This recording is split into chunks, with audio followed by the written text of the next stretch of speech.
3-in-1 senior living apartment. 1. Senior citizen கான perfect senior living. Number 2. Small investment, big appreciation. 3. உங்க பசங்களுக்கு ஃபியூச்சர்ல நல்ல ரெண்டல் இன்கம் தரப்போற ப்ராப்பர்ட்டி.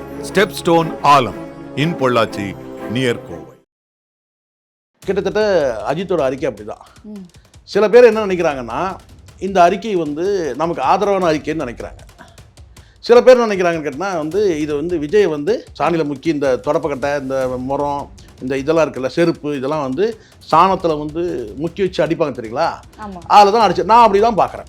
அஜித் சொல்லக்கூடிய அந்த அறிக்கை ரொம்ப தெளிவான அறிக்கை. கிட்டத்தட்ட அது பகவத்கீதை, குர்ஆன், பைபிள் வரக்கூடிய வரிகள் மாதிரி தான் நான் பார்க்குறேன். எனக்கு எந்த உள்நோக்கமும் எனக்கு கிடையாது.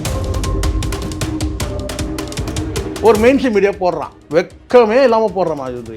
கிட்டத்தட்ட ஒரு எச் ராஜா பாணியில் தான் சொன்னான். கொஞ்சம் கூட வெக்கமே இல்லாமல் என்ன சொல்கிறான், விஜய்க்கு சப்போர்ட் பண்ணிட்டாருன்னு போடுறான். எங்கடா சப்போர்ட் பண்ணாங்க? அஜித்தோட அறிக்கை பார்த்தீங்கன்னா என்னையும் செருப்பால் அடிச்சது தான். அது ஏன் தெரியுமா, சொல்லட்டுமா? ஒரு வார்த்தை சொன்னார் பார்த்தீங்களா, நீங்கள் பந்தய குதிரை மாதிரி, அதாவது ஏறி உட்கார்றது பெரிய விஷயம் இல்லை, அந்த வெற்றின்றது அதை அடக்க தெரியணும். ரசிகர் கூட்டம் ஒரு பந்தய குதிரை, அதை அடக்க தெரியணும்.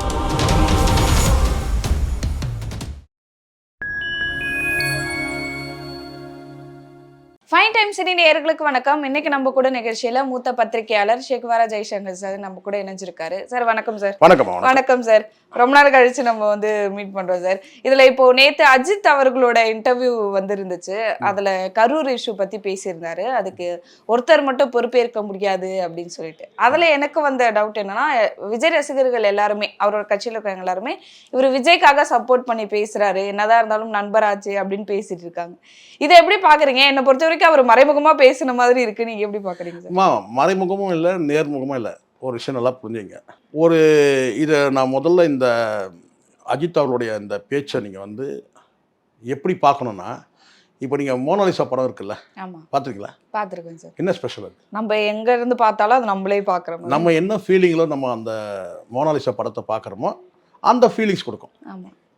சந்தோஷமாக பார்த்தோம்னா நம்மளோட சேர்ந்து சிரிக்கிற மாதிரி இருக்கும். இல்லை வருத்தத்தோடு பார்க்குறோம், மனக்கவலையோடு பார்க்குறோன்னா நம்மளோட சேர்ந்து வருத்தப்படுற மாதிரி இருக்கும். அதுதான் மோனாலிசா படத்தோட இது. கிட்டத்தட்ட அஜித்தோட அறிக்கை அப்படி தான். சில பேர் என்ன நினைக்கிறாங்கன்னா, இந்த அறிக்கை நமக்கு ஆதரவான அறிக்கைன்னு நினைக்கிறாங்க. சில பேர் நினைக்கிறாங்கன்னு கேட்டால் இது விஜய் சாணியில் முக்கி இந்த தொடப்பக்கட்டை, இந்த முறம், இந்த இதெல்லாம் இருக்குல்ல, செருப்பு, இதெல்லாம் சாணத்தில் முக்கி வச்சு அடிப்பாங்க தெரியுங்களா, அதில் தான் அடிச்சு. நான் அப்படி தான் பார்க்குறேன். ஏன்னா இது அவர் சொல்லக்கூடிய ஒரு வார்த்தை எப்படி இருக்குன்னா, இங்கே எல்லாருடைய பார்வை எப்படி இருக்குதோ அப்படி தான் அவருடைய அறிக்கை. சில பேர் என்ன நினைக்கிறாங்கன்னா, இவருக்கு ஆறுதலாக சொல்லிட்டாரு, ஏன்னா எல்லாருமே விஜய் தான் குறை சொன்னாங்க, இப்போ இவர் சொல்லக்கூடியதுன்னு கேட்டால் அவருக்கு ஆதரவாக இருக்குது. அப்படி சொல்லலை. நேரடியாக சொன்னால் அஜித்தோட அறிக்கை எப்படி இருக்குன்னா, என் பார்வையில் நான் சொல்கிறேன், ஒரு மகாபாரதத்தில் வரக்கூடிய அந்த வரிகள், அதாவது நான் சொல்கிறது கேட்டால் பகவத்கீதையில் வரக்கூடிய வரிகளாக பார்க்குறேன், குர்ஆனில் வரக்கூடிய ஒரு வரிகளாக பார்க்குறேன். அதை தாண்டி பார்த்திங்கன்னா பைபிளில் வரக்கூடிய வரிகளாக நான் பார்க்குறேன். ஏன்னா இதை விட ஒரு ஸ்டேட்மெண்ட் வேறு யாரும் தர முடியுமா இந்தியாவில்? இல்லை வேறு யாருமே இந்த மாதிரியான அதுவும் ஒரு நடிகர் ஒரு ஸ்டேட்மெண்ட் இப்படி கொடுக்க முடியுமா? இப்போ சில பேர் சொல்லலாம், நடிகர்களுக்கே ஒரு எதிராக அறிக்கை வர்றாரு கூட சொல்லுவாங்க சில பேர் நடிகர்கள். ஏன்னா கூட்டத்தை கூட்டுவது பெருமை, தன் நலனுக்காக கூட்டத்தை கூட்டுவது பெருமைக்குரியதல்ல. இதை நல்லா கவனமாக எடுத்துக்கணுமா? இந்த காணொலி பார்க்குற அத்தனை பேருக்கும் சொல்கிறேன், கொஞ்சம் அறிவோடு யோசிச்சு பாருங்கள். எம்ஜிஆர், சிவாஜி இவங்க காலத்துக்கு பிறகு ரஜினி, கமல் இதோடு முடிஞ்சிடுச்சுமா. இதோடு இந்த என்ன சொல்ல கேட்டால் தானா சேர்ந்த கூட்டம் இருக்குல்ல, அதோடு முடிஞ்சிடுச்சு. அதுக்கு பிறகு வந்த நடிகர்கள் எல்லாருமே அஜித்தை தவிர அதுக்கு பிறகு வந்தவங்க எல்லாருமே ரசிகர்களை ஊக்குவிக்கிற மாதிரி, ரசிகர்களை பார்த்தீங்கன்னா இன்னும் கொஞ்சம் என்ன சொல்கிறது, சூடேற்றுற மாதிரி, பூஸ்ட் பண்ணுற மாதிரி இப்படியான ஸ்டேட்மெண்ட்டு, அதுக்கப்புறம் நிகழ்ச்சிகள், தங்களை ப்ரொமோட் பண்ணிக்கிறது. நேற்று வந்த சுண்டக்கா நடிகர்கள் எல்லாருமே உங்களுக்கு தெரியும், பஞ்ச் டைலாக் பேசுகிறான். பஞ்ச் டைலாக்கே பார்த்தீங்கன்னா அந்த ரசிகர்களை தருதலைகளை உருவாக்குறது தான். இப்போ விஜயே ஒரு உதாரணம் எடுத்துங்க. ஒரு லிமிட்டுக்கு மேலே நானே என் பேச்சை கேட்க மாட்டேங்கண்ணா, அப்போ எப்படி உன் பேச்சை கேட்பான்?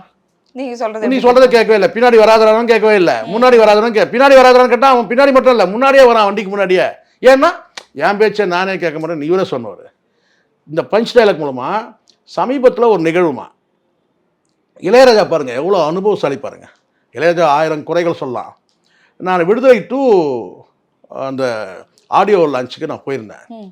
அப்போ வந்து நான் வந்து எனக்கு இந்த பாஸ் கொடுத்து ஜேர்னலிஸ்ட்டுங்க உட்கார இடத்துலலாம் கிட்டத்தட்ட ஒரு 3 ரோ இருக்குது அங்கே தான் என்னை வந்து உட்கார சொன்னேன். ஆனால் என்னோட நண்பர் வந்து அவருக்கு பாஸ் இல்லை.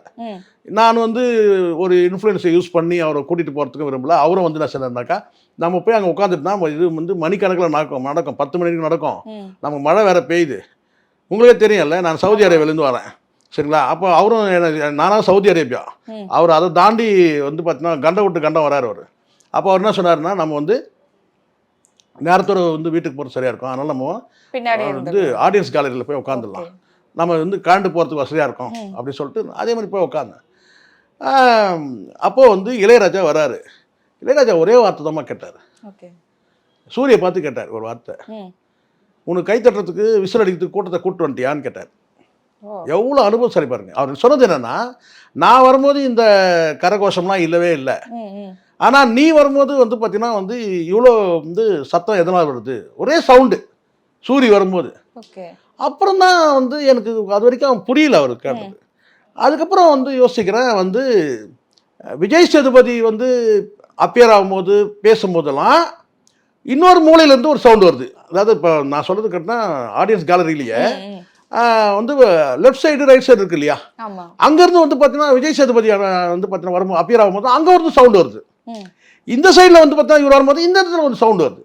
இப்படி நான் பார்க்கும்போது கேட்டால் அது மொத்தம் செட் பண்ணி கூப்பிட்டு வந்தாங்கன்றது சொன்னார்ல இளையராஜா, இதான் உண்மை. அதனால தான் நான் சொல்கிறேன், ரஜினி முதல்ல வந்து நெகட்டிவ் ரோல் தான் நடிக்கிறார், அதுக்கப்புறம் கேரக்டர் ஆர்டிஸ்டாக மாறுறாரு, அதுக்கப்புறம் தான் வந்து அவர் வந்து கதாநாயகனாக மாறுறாரு.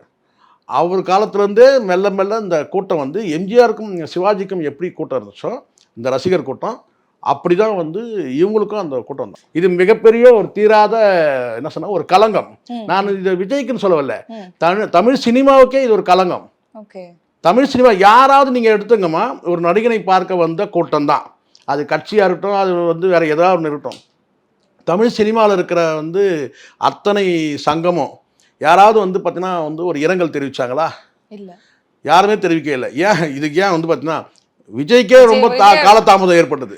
கேட்டால் 16ஆம் நாள் ஒரு கதை விட்டானுங்க, 31ஆவது நாள் கதை விட்டானுங்க, இதை நம்ம பார்க்குறோம். அப்போ இந்த இடத்துல வந்து அஜித் சொல்லக்கூடிய அந்த அறிக்கை வந்து ரொம்ப தெளிவான அறிக்கை.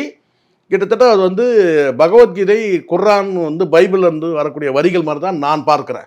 எனக்கு எந்த உள்நோக்கமும் எனக்கு கிடையாது. அஜித்தை தவிர வேற எந்த ஆம்பளையும் இப்படி பேச முடியாது. யாராவது பேசியிருக்காங்களா பாருங்க, அஜித் மட்டும்தான் இந்த மாதிரி வந்து, ஏன்னா அவர் கிளியரா இருக்கிறாரு, அவர்கிட்ட ஒரு கிளாரிட்டி இருக்கு, ரசிகர்கள் இப்படி. ஆமா, ஏன்னா வந்து பார்த்தீங்கன்னா ஒருத்தர் விசில் அடிக்கிறான் வந்து விரல் நீட்டுறாருல, அதுதான் அவர் சொல்றாரு. என்னன்னா இந்த ரசிகர்கள் கூட்டம்ன்றது வந்து ஒரு பந்தய குதிரை மாதிரி, அதில் ஏறி உட்கார்றது பெருசு இல்லை, அதை அடக்க தெரியணும்ல.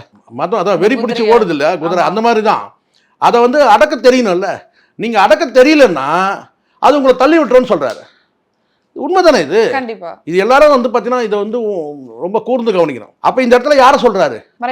விஜய் அவர்களை தான், விஜய் தான் சொல்கிறாரு. ஆனால் இந்த இடத்துல வந்து பார்த்தீங்கன்னா நம்ம அதனால தான் நான் சொன்னேன், மோனாலிசா படத்தை சொன்னேன், நாம் அப்படி பார்க்கும்போது அது விஜய் சொல்கிற மாதிரி தான் இருக்குது, ஆனால் விஜய் சொல்லலை. அப்படி தான் நம்ம எடுத்துக்கணும். அதே மாதிரி ஒரே ஒரு நபரை மட்டுமே வந்து குற்றம் சொல்லக்கூடாதுன்னா, ஒரு நபரை மட்டுமே இல்லைன்னா என்ன அர்த்தம், இன்னும் நிறைய பேர் இருக்கிறாங்கன்னு அர்த்தம். அவர் ஊடகமும் குறிப்பிட்டு சொல்லி அதைத்தான் சொல்றான். அதுதான் ஊடகம்னு சொல்லும் போது உங்களையும் சொல்றாரு, என்னையும் சொல்றாரு. ஆனா எனக்கு எந்த குற்றம் ஏன் இல்லை? ஊடகம் சொல்லும் போது அப்பா ஊடகம் சொல்லியிருக்காருப்பா, என்ன சொல்லலை, ஐயோ ஊடகம் சொல்றாரு என்னையும் தான் சொல்றாரு, இல்லை எனக்கு அந்த பிரச்சனை இல்லை. ஏன்னு கேட்டீங்கன்னா, நான் எந்த இடத்துலையுமே இதை நான் ஆதரிக்கவே இல்லை. நான் நேற்று முந்தைய தினம் கூட பேசியிருக்கேன், சினிமா நடிகர்னா உடனே செல்லை தூக்கிட்டு போயிட்டு எதுக்கு அந்த போய் போட்டோ எடுக்கிறீங்க, அப்புறம் அவன் அதை தட்டி விட்றான், அசிங்கமா இல்லை? எதுக்கு? சினிமா நடிகர்னா அப்படியே விடுங்க, அவன் பாட்டு போட்டோம். இந்த இன்னைக்கு கூட 4 ஃபோட்டோ எடுத்துக்க முடியும் என்னால். நான் நடக்கிற இடமே சினிமா நடிகர்னா வந்து போயின்னு இருக்கானுங்க, எதிர்க்க இருக்கா அவன் வேலையை பார்த்துனுக்கிறான், அவனுக்கே ஒரு யோசிக்கிறானுங்க, நம்ம நிமிந்து கூட பார்க்க மாட்டான். அந்த சேகுவார ரொம்ப ஆணவம் பிடிச்சவன், ரொம்ப திமிர் பிடிச்சவன், அப்படிதான் நினைக்கிறானுங்க. இன்னைக்கு நான் தினம் போகக்கூடிய பார்க்கில் ஒரு 4 நடிகை வந்துட்டு தான் இருக்கிறான், சின்ன நடிகை பெரிய நடிகை வந்து தான் போயின்னு இருக்கான்.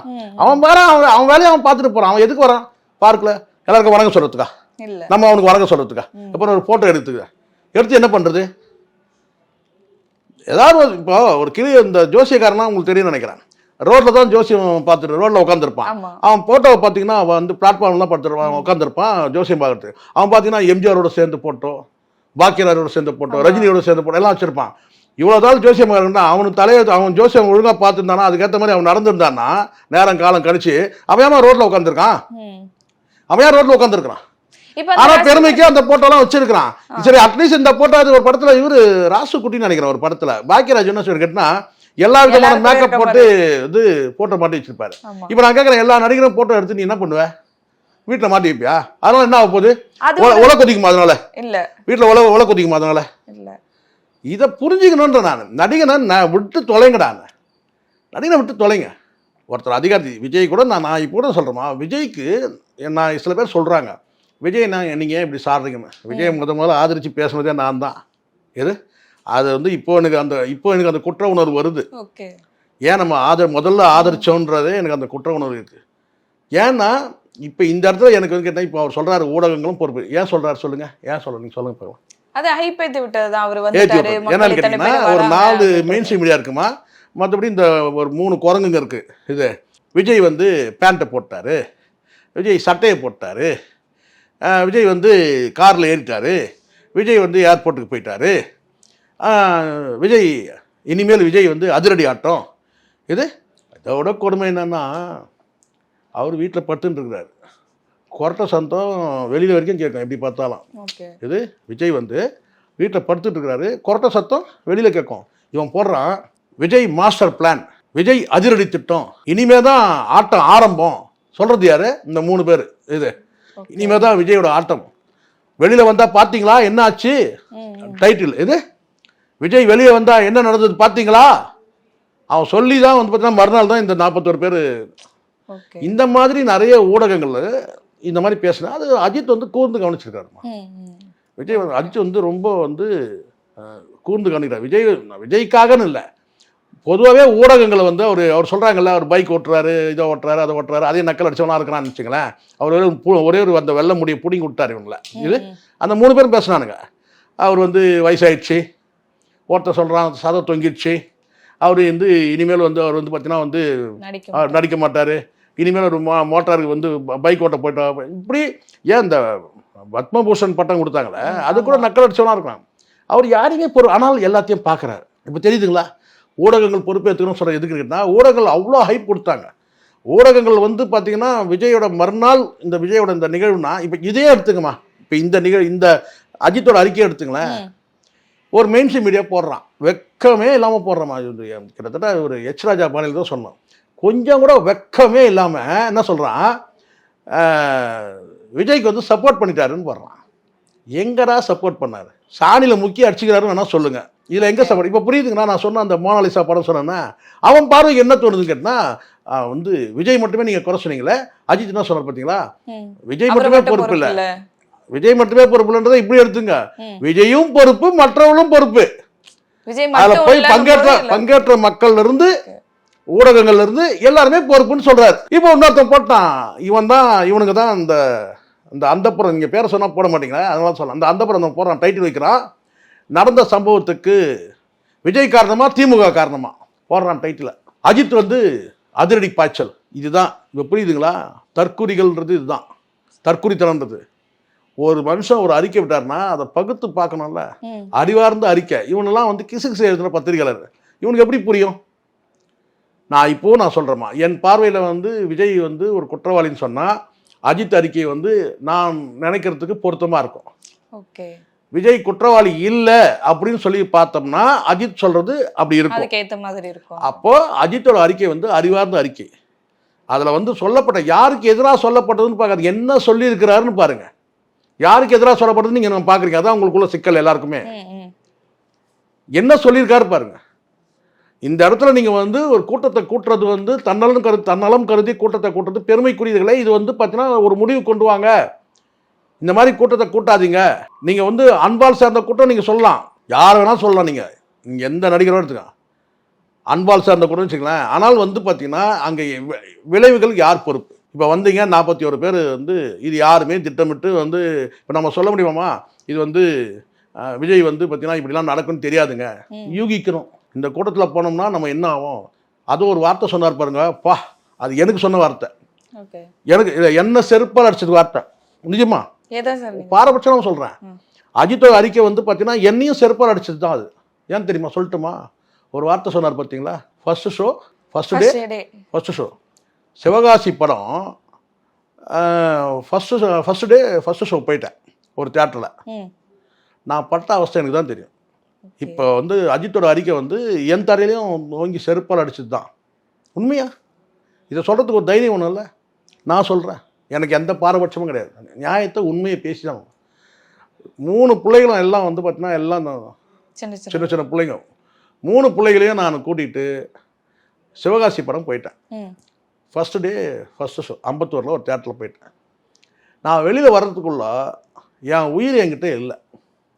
என் பிள்ளைகளை நான் பத்திரமா நான் வெளியே கூட்டிகிட்டு வரத்துக்குள்ள நான் பட்ட அவஸ்தை எனக்கு தான் தெரியும். தியேட்டரில் போய் உட்காந்துட்டேன், மையமாக உட்காந்துட்டேன். இந்த சைட்லேயும் தருதலைங்க, இந்த சைட்லேயும் தருதலைங்க, பின்னாடியும் தருதலைங்க, முன்னாடியும் தருதலைங்க. தருதலைங்கன்னா வந்து ஓ நீங்கள் இப்படி புரிஞ்சிங்கன்னா எல்லாம் தற்குறீங்க அப்படி புரிஞ்சிங்க எல்லாமே. ரசிகர்கள் கூட்டம் தான் சொல்கிறேன். அவ்வளோ ஆரவாரம், அவ்வளோ வந்து அட்டகாசம் பண்ணானுங்க. பயந்துட்டோம். நாங்கள் அங்கே போயிருந்ததே நாங்கள் ஒரு 4 ஃபேமிலி தான் போயிருந்தோம்.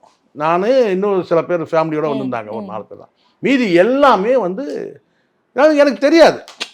சரி நம்ம வந்து பார்த்தீங்கன்னா வந்து தெரிஞ்சவங்க வந்து பார்த்தீங்கன்னா சொல்கிறாங்க டிக்கெட் இருக்குதுன்னு சொல்கிறாங்க. சரி நம்ம போனோம், நேராக வந்து டிக்கெட் வாங்கினது பெரிய வந்து அப்பா ஃபர்ஸ்ட் டே டிக்கெட் கிடச்சிருச்சு அப்படின்னு சொல்லி வந்து பிள்ளைகளை வந்து கூட்டிகிட்டு போய் பார்த்தேன். விஜயோட ரசிகர்கள் இருக்கிறாங்க, எங்கள் வீட்டில் 2 பேர் இருக்கிறாங்க. சரிங்களா, அதனால என்ன செஞ்சேன், கூட்டிகிட்டு போயிட்டோம். அங்கே போய் உட்கார்ந்த பிறகு தான் ஆட்டாடா மாட்டணும். ஏன்னா பசங்க வந்து பார்த்தீங்கன்னா எனக்கு வந்து பார்த்தீங்கன்னா 3 பசங்க நான் இருக்கேன்னா 2 பேர் வந்து பார்த்தீங்கன்னா விஜய்னால உங்களுக்கு தெரியும்ல, அதனால பலமே விஜய்க்கு. ஸோ அப்படி இருக்கும்போது வந்து அங்கே போயிட்டு நம்ம வந்து பிள்ளைகளுக்காக போய் உட்காந்து கடைசியில் என்ன ஆச்சுன்னா அந்த பிள்ளைகளை பாதுகாப்பாக வெளியில் கூப்பிட்டு வரதுக்குள்ள படம் முடித்து எப்படி கூப்பிட்டு போக போகிறோம், என்ன நடக்கும் தியேட்டருக்குள்ள, அந்த மாதிரி ஒரு பதற்றமாகி போச்சு. அதனால் அது வந்து அஜித் சொல்கிறது என்னை போன்றவர்களுக்கும் இப்போ நான் போகிறேன் தான். ஃபர்ஸ்ட் ஷோ போனால் இண்டிபெண்ட்டாக நம்ம தனியாக போகிறோன்னா பிரச்சனை இல்லை, நம்ம என்னவா. ஆனால் ஒரு குடும்பத்தோடு போனோம்னா அங்கே எந்த மாதிரியான வந்து அந்த ரசிகர் மனோபாவம் இருக்குது, அதை வந்து கட்டுப்படாத கூட்டம்ன்றதை அன்றைக்கி நான் தெரிஞ்சிட்டேன். சிவகாசி படம் பார்க்கும்போது கட்டுப்படாத கூட்டம். ஆனால் இவங்க வந்து அஜித் வந்து அதை கண்ட்ரோல் வைக்கிறார். அதை தான் சொல்கிறாரு, நீங்கள் வந்து பந்தய குதிரை மாதிரி அதில் ஏறி உட்கார்றது பெரிய விஷயம் இல்லை, அந்த வெற்றின்றது அதை அடக்க தெரியணும். ரசிகர் கூட்டம் வந்து ஒரு பந்தய குதிரை, அதை அடக்க தெரியணும். அப்படின்னா உன்னை தள்ளி விட்டுரும். இப்போ விஜய் தள்ளி விட்டாட்டான், அவ்வளோதான். எந்த ரசிகர்களும் தள்ளி விட்டான். இப்போ நான் கேட்குறேன் உங்கள்கிட்ட ஒன்றே ஒன்று, சப்போஸ் இது வந்து கொஞ்சம் வித்தியாசமாக இருக்கும், ஒரு கற்பனை தான் இது. ஒருவேளை ஸ்லிப் ஆகி வந்து இந்த கூட்டத்தில் விழுந்துருந்தாருன்னு வச்சுங்க, யார் விஜய் அந்த கூட்டத்தில் விழுந்தா என்ன ஆயிருக்குன்னு நீங்கள் நினைக்கிறீங்க? அப்படியே பூ மாதிரி அப்படியே தூக்கி ஆதவர்ஜினாட்ட கொடுத்ததும் அப்படியே ஆதவர் தூக்கிட்டு பாரு நினைக்கிறீங்களா? வாய்ப்பு எவ்வளோ சிராய்ப்புகள் ஆகிருக்கும் தெரியுமா? எவ்வளோ சட்டையை கிழிச்சிட்டு இருப்பானுங்க, சட்டை பேண்ட்டு எல்லாத்தையும் கிழிச்சு கிள்ளிலாம் பார்ப்பானுங்க. இது நிஜம்தானா, இது வந்து அவர் டூப்பா, அவர் டூப்பா இல்லை நிஜமா, அதெல்லாம் விழுந்து தான் என்ன நடந்திருக்குன்னு பாருங்க. அந்த ஒரு ஆர்வம் இருக்குல்ல சார், ஸ்கிரீன்ல அவ்வளவு பெரிய ஸ்கிரீன்ல பாக்குற ஒருத்தர் நம்ம பக்கத்துல இருக்காரு.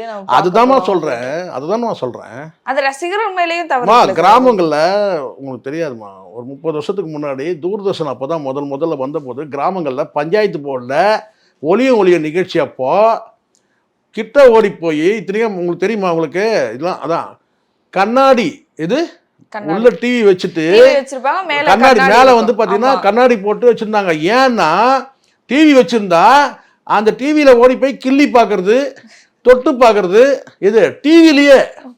அப்படியான ரசிகர்கள்லாம் இருக்கும்போது விஜய் ஒரு வேளை கேரவன் வந்து ஸ்லிப்பாகி விழுந்துருந்தாருன்னா என்ன நடந்திருக்கு நீங்க பார்த்துங்க. எது மேலே சொல்றதுக்கு இல்லை. அப்போ நல்லா புரிஞ்சிக்கணும், இது வந்து அஜித்தோட அறிக்கை வந்து ஏதோ ஒரு வந்து வன்மத்தில் இல்லை வந்து விஜய்க்கு வந்து ஆதரவாக பேசினாரு எதிராக பேசுகிறதும் கிடையாது. அந்த அறிக்கையில் இருக்க வார்த்தைகளை மட்டும் பாருங்கள்.